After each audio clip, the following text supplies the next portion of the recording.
Talking Birds. Made possible by the generous support of the Birdwatchers General Store, Orleans, Cape Cod. birdwatchersgeneralstore.com. By Vortex Optics with the VIP warranty. Their unlimited lifetime promise to keep you and your optics covered. Learn more at vortexoptics.com. By Broome, where bird feeding meets innovation. Discover truly squirrel-proof bird feeders, all backed by lifetime care commitment. Broome.com. And by Hog Island Audubon Camp. For full camp schedule, program details, and to register, visit audubon.org/Hog Island. Good morning, good afternoon, good evening. Welcome to our show number 1098. We're kind of excited. We have ruby-throated hummingbirds and our seemingly ever-present northern house wrens out in our Talking Birds garden, right behind our studio, seeing if those house wrens may be nesting again.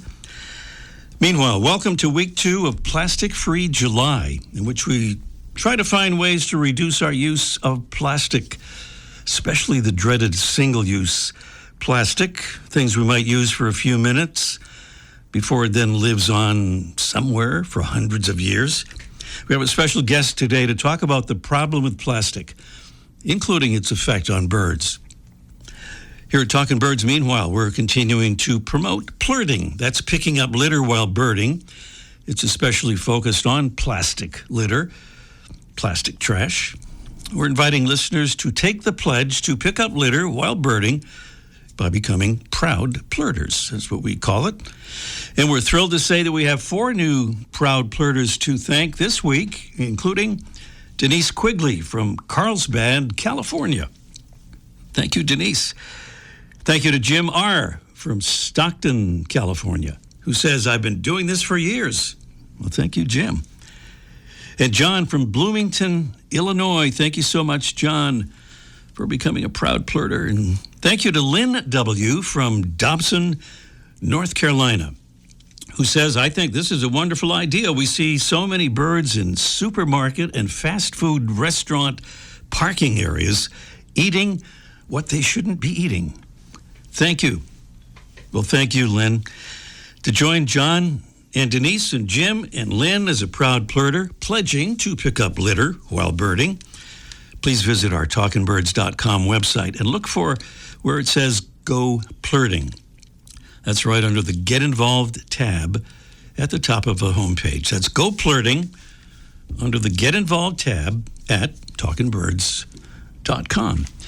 On to our mystery bird contest. This is a preview of the contest. We'll do the actual thing a little bit later. This is to kind of get you ready for it and the super prizes we have for today. Our mystery bird is a large gallinaceous species whose relatives include pheasants and turkeys and grouse and quail. It's brown and white striped all over with a short rounded tail and rounded wings. Our bird is found in open prairies and savannas where it forages mostly on the ground for leaves and seeds and grains and insects. It employs a lek mating system in which males defend small territories and perform booming displays that sound something like this.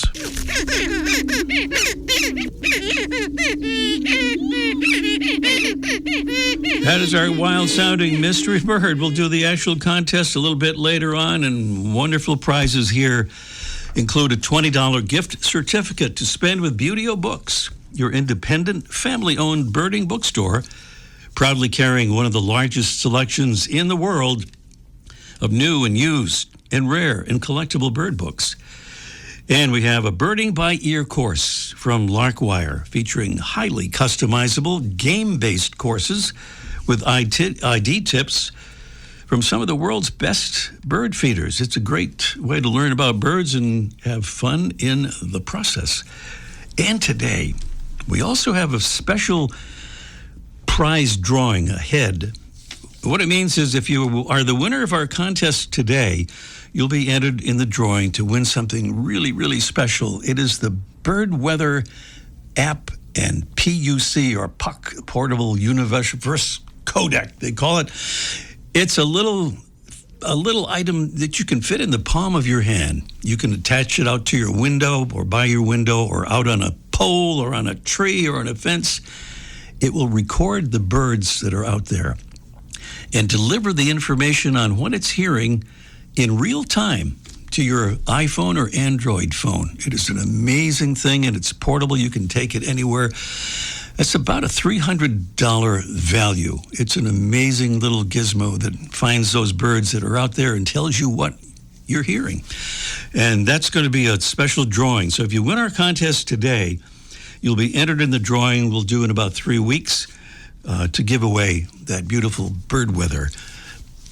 That bird, what do we call it? We just call it a puck. So it's a little item that records that bird sound and lets you know what you're hearing. That's on our Mystery Bird contest coming along a little bit later on this morning's show. Our royal salute to more of our Talking Birds ambassadors helping us get the word out about the show and about birds and conservation. And thank you to Miriam from Germantown, Maryland. She says, I love the sound of birds in the spring and in the winter. I have an ornithologist friend that has turned that into an interest. Now I can identify quite a few natives of Maryland. That is sweet. Thank you, Miriam. And thank you to Angela O'Neill from Columbus, Ohio. She says, I enjoy listening to the podcast and trying to guess the mystery bird. In a time when the news is often dark, Talking Birds brings a bit of light to my commute. Thank you. Well, thank you, Angela. Makes us feel good to know we're helping a bit with that commute. Well, Talking Birds listeners, please consider joining Miriam and Angela by becoming a Talking Birds ambassador. It's that good old Get Involved tab at talkingbirds.com where you can sign up. Just look for Become an Ambassador under that tab. And then we'll send you some of our beautiful little Talking Birds info cards, which you can hand out at your leisure to friends and neighbors. That's the Get Involved tab at talkingbirds.com. Still to come today is a special part of Plastic Free July. We'll talk with Johnathan Berard from the plastic pollution fighting group Beyond Plastics about their goal to end plastic pollution everywhere. Also today, Mike O'Connor will join us for Let's Ask Mike Live, in which he'll talk about tossing copper coins into your bird bath, and not just for good luck. And up next, a long-distance migrant facing severe survival challenges is today's featured feathered friend, presented by the Bigger and Better BWD magazine, with each large format issue packed with beautiful photographs, illustrations, and in-depth articles ranging from backyard birds to birding abroad. Experience birds up close with BWD at bwdmagazine.com. Today's featured feathered friend is a plump sandpiper that has scaled gray and black upper parts and a white lower belly, while its brilliant russet or salmon-colored face, throat and breast and breeding plumage provides the descriptive part of its name, the red knot. Part of the Calidris genus of 24 species, including familiar ones like the sanderling, the dunlin, and the least sandpiper.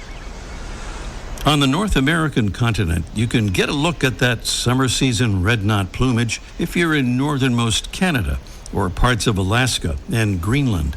The bird also breeds in Europe and Asia. Its epic north-south migrations can cover more than 9,000 miles in each direction. The red knot feeds on small bivalves like mussels and their larvae, clams and cockles, along with snails and slugs, marine worms, shrimp, and tiny crabs. They're known to swallow mollusk shells whole and crush them in the muscular part of their stomach, known as the gizzard. Studies have shown that relative to body mass, red knots have larger gizzards than any other shorebird. In spring migration, the western red knot, Rosalari subspecies, feeds on the eggs of a small fish called the grunion, while along the east coast, the Rufus subspecies is highly dependent on the eggs of horseshoe crabs, especially in Delaware Bay. That dependence on dwindling numbers of those eggs, as the crabs are harvested for fishing bait and medical research, is a big reason for the eastern subspecies being listed as federally endangered by the U.S. Fish and Wildlife Service. The good news is that beginning in the late 2000s, Maryland, Delaware, New Jersey, and New York changed fishing regulations to reduce horseshoe crab harvesting. And there's evidence that the rufous subspecies is benefiting from the new rules, even as climate change, sea level rise, and the shooting of the birds for food and sport in South America and the Caribbean remain as survival threats. Today's Talkin' Birds featured feathered friend, Calidris canutus, a red knot. Welcome again to our show number 1098. Johnathan Berard is the policy director for the advocacy group Beyond Plastics, whose stated mission is to end plastic pollution everywhere. Johnathan has more than a decade of public policy and strategic communications experience in the nonprofit, government, and academic sectors. As the Rhode Island State Director at Clean Water Action, he conducted the very first trawl for microplastics in Narragansett Bay. He wrote Rhode Island's statewide plastic bag ban, and he helped lead the fight against the plastic industry's attempts to change state law to allow so-called advanced recycling facilities to be built in that state. He's here as our special guest to talk about the fight against plastic pollution and a great new book that addresses the problem. Good morning, Johnathan. Good morning, Ray. It's great to be here with you. Wonderful to have you, Johnathan. Well, the folks organizing Plastic Free July encourage everybody to reduce their use of plastics. Most of us use plastics in some form on a pretty regular basis, find it useful and convenient. Why should we change our behavior, and not just in July? Yeah, absolutely. So, the Plastic Free July event put on by the Plastic Free Foundation, is meant to bring awareness to the issue of plastic pollution by providing people with ways to reduce plastic consumption in their own lives. And those individual actions are really important. And we lay out, you mentioned our book earlier, we lay out a number of simple things that people can do in the book to eliminate some single-use plastics in their own lives and replace them with reusable options. But we need to remember that this crisis was created by companies and corporations, not by consumers. So while these individual changes, definitely do make a difference, they're not going to ultimately solve the problem. And at Beyond Plastics, we really focus on the need for systemic change far upstream from the consumer. And that's through passing laws to eliminate unnecessary single-use packaging, mandating reductions in plastic production, and also making these companies have a financial stake in the end-of-life management of their products and the packaging that they put out into the economy and into our lives. The problem, as you're saying, goes way beyond what we as consumers do. Well, Beyond Plastics founder and president Judith Enck has written this great new book with Adam Mahoney that really gives an idea of the scope of the problem. It's called The Problem with Plastic: How We Can Save Ourselves and Our Planet Before It's Too Late. It is a book that can stop you in your tracks in the way it details all the enormous environmental damage that plastic causes for humans and other wildlife, our lakes, rivers, oceans, and by the way, including the death of 1 million seabirds per year through ingestion of and entanglement in plastic. There's a lot to the book, Johnathan. I wonder if you'd give us a kind of a further overview of specific topics covered. Yeah, sure. So the book is great. I have to say that since my Judith did write it, and she's my boss, and she's just a font of information. Mm-hmm. It goes through a lot of different things. So it starts with a brief history of plastics. It talks about how plastics came to be, how they're made, where they're made.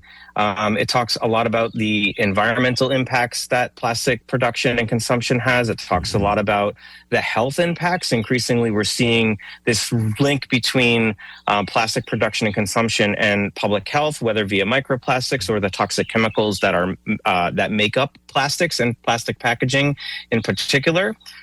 Talks a lot about the false solutions that industry has tried to settle us with collectively, whether mechanical recycling. Since the 80s, we were told that we could recycle our way out of plastic pollution problem. And now, with this, you mentioned so-called advanced recycling or chemical recycling, industry is trying to create these solutions that are really false solutions that empower them to just make more plastics. And at the end of the day, we as consumers and taxpayers are responsible for paying, to take care of this stuff at the end of its useful life, and also we pay with it for our public health.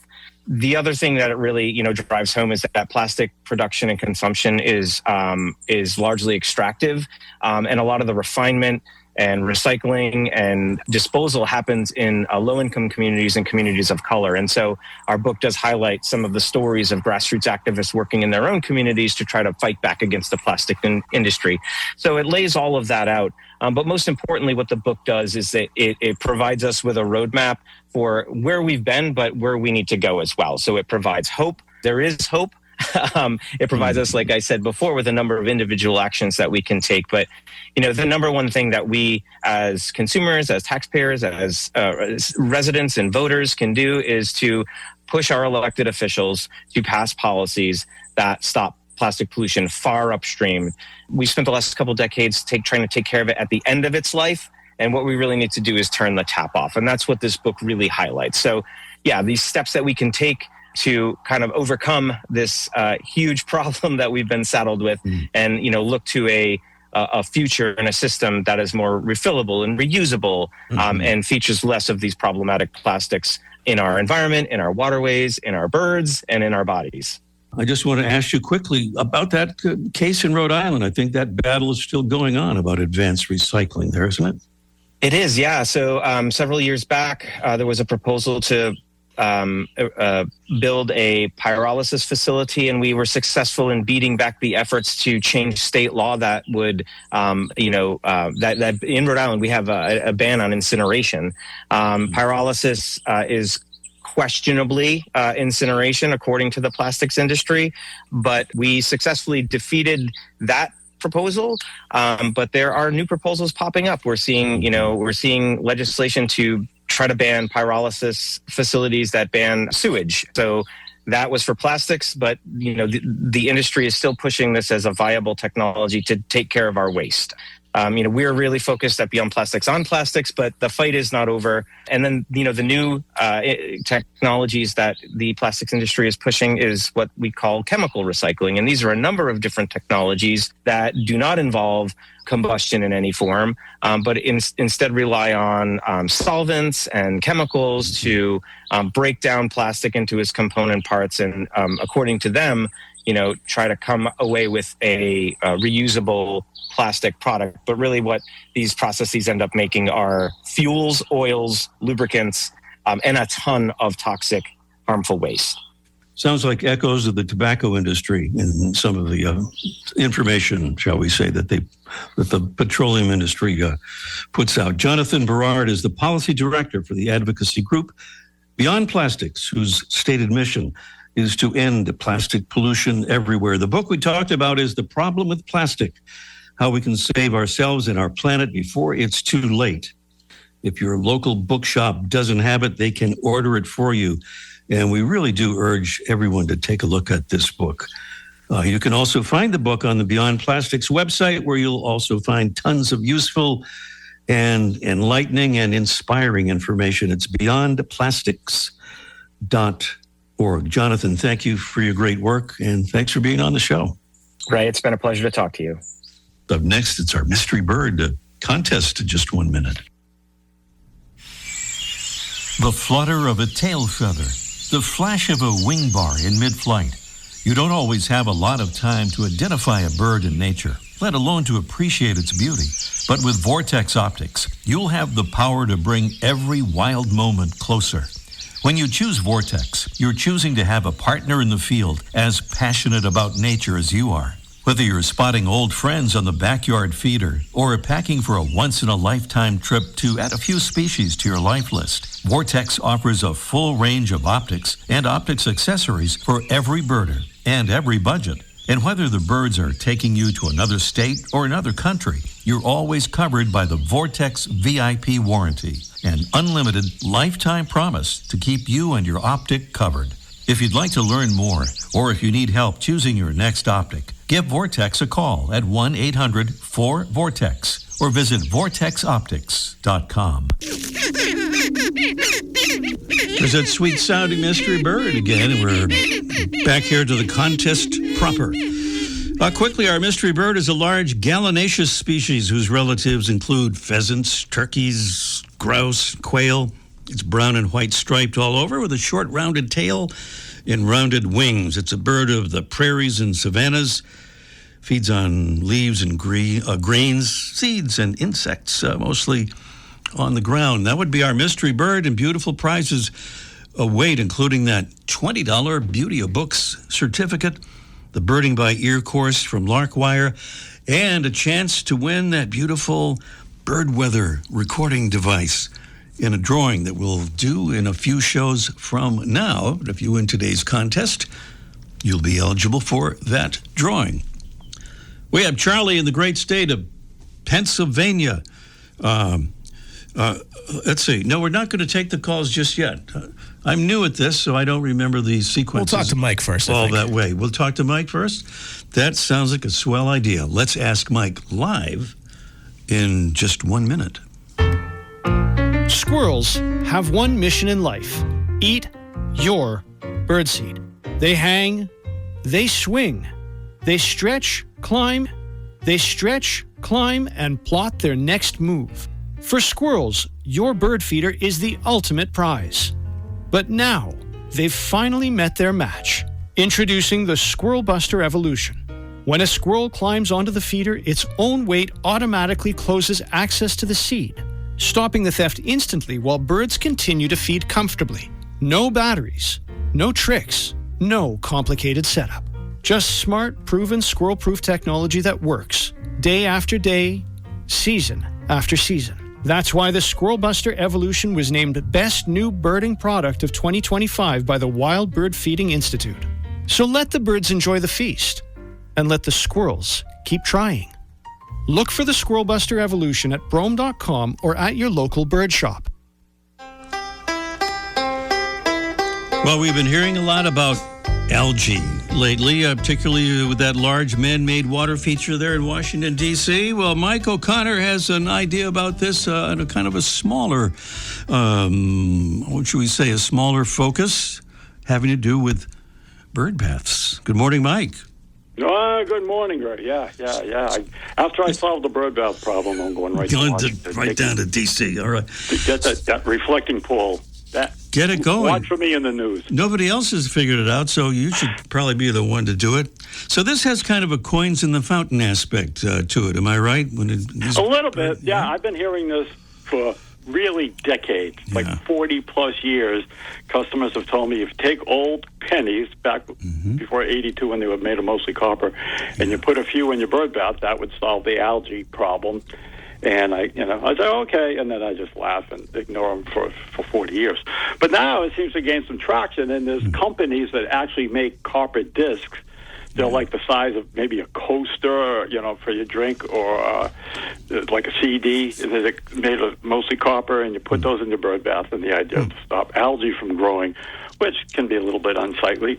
So I decided, okay, I'm going to test this out. So I got my lab coat out, a clipboard, and of course safety goggles, and I put two bird baths side by side out in the sun, and I dropped one of these copper discs in one, and left the other one alone. Didn't change the water, didn't do anything for 2 weeks, and then I noticed at the end of 2 weeks, the one without the disc had algae starting to grow. The one without it didn't. So there you go. Oh. So it worked. Call Washington.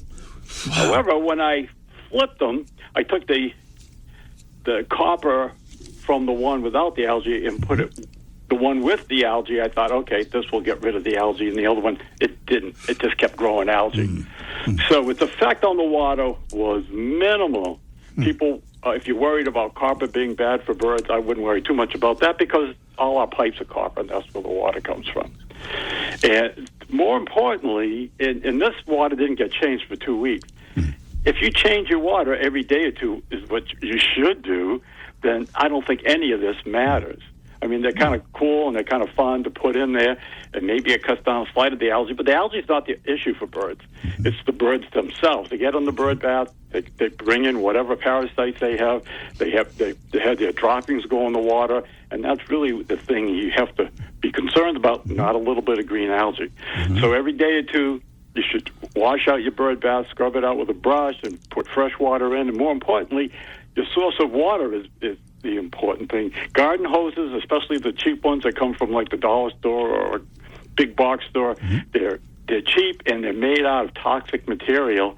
So you should buy a hose or use a hose to fill your bird bath, or whatever you use to fill your bird bath should come from a non-toxic source, either your kitchen faucet or a hose that has a drinkable ability with it. Fill your bird bath with that. And then if you change it every few days, you're not going to have to worry about it. And save your copper pennies for the antique dealer, because they don't make them anymore. All right. Well, I don't know if that'll apply down to Washington. There's a little bit more water involved to switch out there, but you know, I can handle it. Get a crew down there. All right, Mike. Thank you so much. All right, talk to you next week. Mike O'Connor at the famous Birdwatchers General Store, and that is on Cape Cod in Massachusetts. And this right here is our mystery bird. We'll just play a little bit of that bird there now as we get to our contest here. It's kind of fading out there. And we have Charlie, I believe Charlie there in the Keystone State of Pennsylvania. Can we get Charlie? Yeah, we got him. Hello there, Charlie. Hey, Ray, how you been? And you're not new at this. I started listening at your show at number 222. Yeah, you'd think I'd have figured it out by now, but give me a few more weeks, and I think I'm going to get it. We'll learn. I'm originally from Hanover, Mass., and I am an ambassador. I gave out all the cards that you sent me. Well, thank you. Much appreciated, and everybody loves the show. And I missed immensely Captain Lou before your show. Yeah. Well, thank you for all of that, Charlie. And meanwhile, we're on the Mystery Bird Contest. And what do you say about that in terms of the ID? But I'm going to say it's the Rock. R-O-C-K. The Rock. R-O-C-K. Am I familiar with that bird, the Rock? Just plain the Rock? Is there more to that, or just the Rock? Honestly, I forget the end of it. Yeah, at the end of it. Well, you got the beginning. Let's see if somebody can get the rest of it. All right. All right. Thank you, Charlie. Hold on. Thank you. All right. We've got the Rock. Maybe a rock ptarmigan? Was he thinking of that? Maybe, or I don't know. Let's see. Kevin is in Scituate, Massachusetts. Hello there, Kevin. Hello. Hi. You heard our mystery bird clues there, maybe, Kevin, and the sound and all that. What do you say? I'm saying sage grouse. Sage grouse is another, what we call there is a top quality guess, but according to our musical panel here, not exactly what we were thinking of. But thank you for trying that, Kevin. Okay, thank you. Have a good day. You too. Try us again. Let's try Larry. Hello there, Larry. How you doing? We're doing well, Larry. What do you say on the mystery bird? I think we're getting close to it here. Greater prairie chicken. Greater prairie chicken. You said that with some confidence, I think. Greater prairie chicken is exactly correct. Nice job there. And would you like to try our bonus question, Larry? I think we have time if we do it quickly. Okay. All right. An extinct subspecies of the greater prairie chicken once inhabited the scrubland and blueberry barrens of the East Coast. Excessive hunting was among the reasons for its decline, and they were easily shot since they tended to freeze in place rather than flushing and flying away when approached. What bird was it? Was it A, the heath hen, B, Elavondri's monstrous rooster, or the unwary prairie chicken? One of those. What do you think, Larry? First one. The first one. That is the first one. That would be probably the heath hen. Would be the first one. Yeah, we're based in Massachusetts here, and the last heath hen died not far from here on the island of Martha's Vineyard, right off the Massachusetts coast in 1932. Larry, you've won all the prizes, and if you'll hold on the line there, Paul will take care of that for you. Thank you so much for being with us. Thanks to our wonderful Talking Birds crew, including today's producing engineer, Paul Pisa. I'm Ray Brown. Thanks for listening. See you next week. Ray Brown's Talking Birds. Made possible by the generous support of the Birdwatchers General Store, Orleans, Cape Cod. Birdwatchersgeneralstore.com. By Vortex Optics with the VIP warranty. Their unlimited lifetime promise to keep you and your optics covered. Learn more at vortexoptics.com. By Brome, where bird feeding meets innovation. Discover truly squirrel-proof bird feeders, all backed by lifetime care commitment. Brome.com. And by Hog Island Audubon Camp. For full camp schedule, program details, and to register, visit audubon.org/Hog Island.